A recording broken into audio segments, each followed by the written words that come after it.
Hello, welcome back to my channel. আপনারা আশা করি সবাই ভালো আছেন, আমিও ভালো আছি। সো এই জায়গাটাতে মার্কেট আমাদেরকে কিভাবে ট্র্যাপে ফেলতেছে, আমাদেরকে কিভাবে ম্যানিপুলেট করতেছে, এই বিষয়টা নিয়ে আজকে আলোচনা করব। দেখুন, ক্রিপ্টোকারেন্সি মার্কেট যত দিন যাচ্ছে ততই অনেকটা ট্র্যাপিং একটা সিস্টেম হয়ে যাচ্ছে। বাট ওভারঅল যদি চিন্তা করা যায়, তো এই জায়গাটাতে ট্র্যাপটা মানুষকে বেশি করতেছে, এবং এই যে ট্র্যাপিংগুলো করতেছে, যার ফলে কিন্তু মানুষ এই জায়গাটাতে একটু সিদ্ধান্ত নিতে দ্বিধাদ্বন্দ্বতায় পড়তেছে। বিশেষ করে যারা ফিউচার ট্রেড করেন তাদের জন্য আরো সবচেয়ে বেশি। সো যারা ইনভেস্টর বা লং টার্মের জন্য বা চিন্তা ভাবনা করতেছেন, তাদের ক্ষেত্রে কিন্তু এই জায়গাটাতে ট্র্যাপিংটা ওইভাবে হয় না। বাট কিভাবে ট্র্যাপিংগুলো হয়, এই বিষয়টা নিয়ে আজকে আপনাদের সাথে বিস্তারিত আলোচনা করব। গতকালকের মার্কেট আমরা সবাই দেখছি, সবাই জানি এই জায়গাটাতে কি ঘটছে, ঠিক আছে। সো মার্কেট এই জায়গাটাতে যদি আমরা দেখি, আহ, আপনার এই জায়গাটায় আপনারা যদি দেখেন, এটা বিটকয়েন। সো বিটকয়েন মোটামুটি এই জায়গাটাতে 1 ডে টাইম ফ্রেমে, 1 আওয়ারের টাইম ফ্রেমে আছে। সো বিটকয়েন এখানে মোটামুটি একটা মেনটেন করছে যে মার্কেট এখান থেকে ডাউন ট্রেন্ডে চলতেছে, ঠিক আছে। এটা মোটামুটি একটু মেনটেন করছে বিটকয়েনের যে ডাউন ট্রেন্ডটা। বাট অপর দিকে অন্য জায়গায় যদি আমরা দেখি, আপনার এই জায়গাটাতে আমরা টোটাল থ্রি মানে অল্টস কয়েন গুলাতে যদি দেখি, অল্টস কয়েনের এই জায়গাটাতে মানুষকে হিউজ পরিমাণ ট্র্যাপে ফেলছে। এখন কিভাবে ট্র্যাপে ফেলছে সেই বিষয়টা নিয়ে আগে একটু আলোচনা করি। দেখুন, মার্কেটে যারা প্রথমত এই জায়গাটাতে এন্ট্রি নেয়, সো এই জায়গায় এমন একটা জায়গা যেটাতে একটা ওয়াটার ব্লকের একটা ওয়াটার ফিল করার জায়গা, ঠিক আছে। সো এই জায়গাটা আপনারা লক্ষ্য করুন, যে জায়গাটা আমি মার্ক করছি।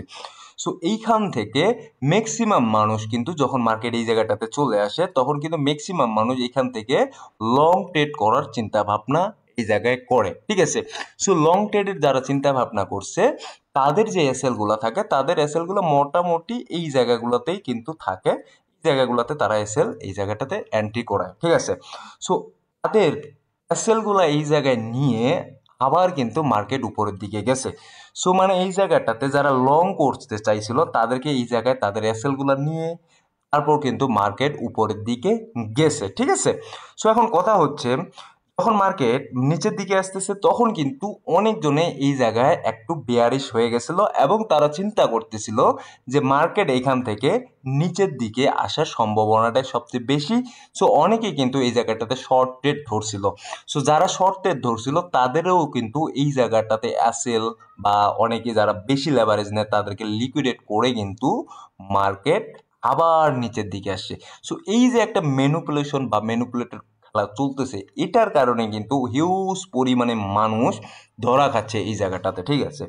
সো দেখুন, গতকালকে যে মার্কেট করছে টোটাল থ্রি, কিন্তু এই জায়গাটাতে 1 আওয়ারের টাইম ফ্রেমে যদি দেখি, মার্কেট কিন্তু এখান থেকে ভালো মুভমেন্টে একটা এই জায়গাটাতে, যদি আমরা এই জায়গায় দেখি সেক্ষেত্রে ভালো একটা মুভমেন্ট ছিল, যে মার্কেট এখানে ট্র্যাপ করে, মানুষকে ট্র্যাপ করে এখান থেকে মার্কেট উপরের দিকে উঠবে, এবং সেটাই হয়েছিল, ঠিক আছে। মার্কেট উপরের দিকে উঠছিল। বাট আনফর্চুনেটলি মার্কেট যে খুব রিসেন্ট, মানে খুব শর্টার টাইম ফ্রেমের মধ্যেই যে মার্কেট এখানে ক্রাশ করবে, সেটা কিন্তু আদতে অনেকে ভাবে নাই।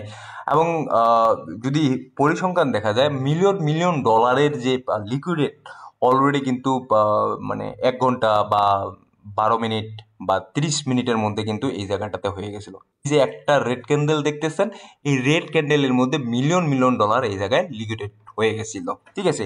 অনেক ট্রেডার কিন্তু তাদের ফান্ড হারিয়ে ফেলছিল। সো যারা ট্রেডিং করতেছেন তাদের জন্য বিশেষ করে এই যে মার্কেটের ম্যানিপুলেশন খেলাটা, এই ম্যানিপুলেশন খেলাটা কিন্তু আমাদেরকে ধরতে হবে বা আমাদেরকে এই জায়গাটাতে শিখতে হবে, ঠিক আছে। সো এখন বিটকয়েনেরও সেম একটা যদি আমি দেখি, বিটকয়েন কিছুটা উপরের দিকে পাম্প করছে। আচ্ছা, যাই হোক, এই জায়গাটাতে একটু মোটামুটি এই জায়গায় যদি দেখি, এটা মোটামুটি ডাউন ট্রেন্ড ছিল। সো বাট এই জায়গাটাতে কিছুটা উপরের দিকে পাম্প করার চেষ্টা করছে, চিন্তা ভাবনা করছে এবং পাম্প করছে।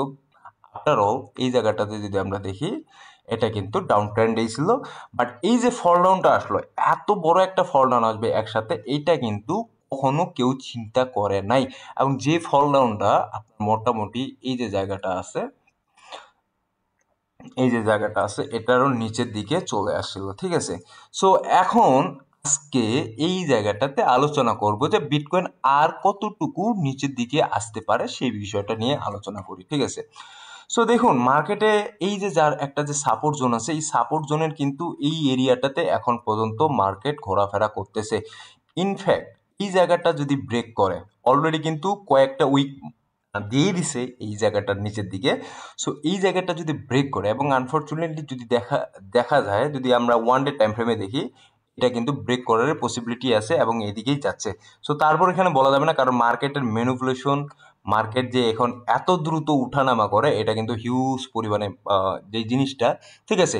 সো এই যে যে বিষয়টা আমি বলতে চাচ্ছি, এই যে সাপোর্টটা আছে, এই সাপোর্টটা যদি ব্রেক করে, তাহলে কিন্তু মার্কেট যেই কথাগুলো এর আগেও আমি বলছিলাম, যে মার্কেট হয়তো বা এখান থেকে আরো নিচের দিকে আমরা দেখতে যাচ্ছি 1,09,000 বা 1,07,000, 8,000 এই জায়গাগুলোতে আমরা বিটকয়েনকে দেখতে যাচ্ছি।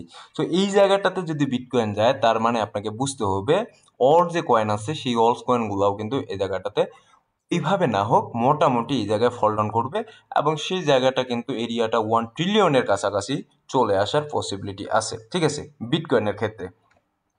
এখন আলোচনা করব ইথেরিয়াম নিয়ে। ইথেরিয়াম গতকালকে কিন্তু এই জায়গাটাতে কি করছিল, অল টাইম হাই ক্রিয়েট করছিল, এবং যেই অল টাইম হাইটা কিন্তু এক্সপেক্টেড ছিল যে আমরা এই জায়গায় অল টাইম হাই পাচ্ছি, ঠিক আছে, এই জায়গাটাতে অল টাইম একটা হাই পাচ্ছি, এটা কিন্তু আমাদের একটা এক্সপেক্ট ছিল।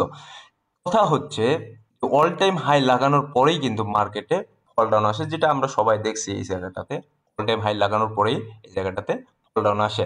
সো মার্কেট যদি এই জায়গাটাতে বেস নেয়, এবং যদি আমরা দেখি মার্কেট একেবারে সেম সিমিলার এই জায়গাটাতে আছে, যদি এই জায়গাটাতে বেস নেয়, তাহলে আমরা ধরে নিব যে মার্কেট এখান থেকে বেস নিয়ে আবার উপরের দিকে মুভমেন্ট করতেছে। বাট এই জায়গাটা যদি এই সাপোর্টটা যদি ব্রেক করে, তাহলে কিন্তু আমরা 4,000-এর কাছাকাছি বা 4300-4400 বা 4,000-এর কাছাকাছি আমরা কিন্তু ইথিরিয়ামকে দেখতে যাচ্ছি, ঠিক আছে।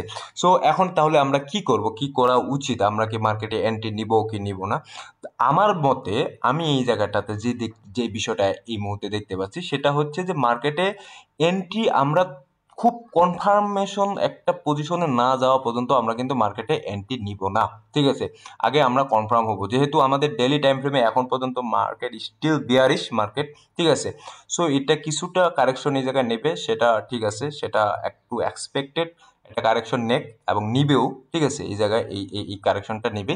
সো ওইটার জন্য আমাদেরকে ওয়েট করতে হবে, এবং এই জায়গাটাতে অল যে কয়েনগুলো আছে, সেই অলস কয়েনগুলো কারেকশন দিবে, এবং ইথিরিয়াম যে আছে, ইথিরিয়াম এই জায়গাটাতে যেহেতু খুব রিসেন্ট একটা অল টাইম হাই ক্রিয়েট করলো, সো এখান থেকেও কিন্তু ইথিরিয়াম কিন্তু কারেকশন নেওয়ার পসিবিলিটি আছে, ঠিক আছে। সো আমরা কারেকশনের জন্য এই জায়গাটাতে ওয়েট করব। কারেকশন হওয়ার পরে কিন্তু আপনাদের মার্কেটে এন্ট্রি নেওয়া উচিত হবে। আমি যখন মার্কেট কারেকশন অলরেডি নেওয়া হয়ে যাবে সেইভাবে, তখন কিন্তু আমি আপনাদের সামনে আসব আমার টেলিগ্রাম চ্যানেলে বা আমার ইউটিউব চ্যানেলে, আমি বলে দিব যে হ্যাঁ, এই জায়গা থেকে আপনারা এখন এন্ট্রি নিতে পারেন, ঠিক আছে। সো ধন্যবাদ সবাইকে, ভালো থাকবেন, সুস্থ থাকবেন, দেখা হবে নতুন কোনো ভিডিও নিয়ে আগামী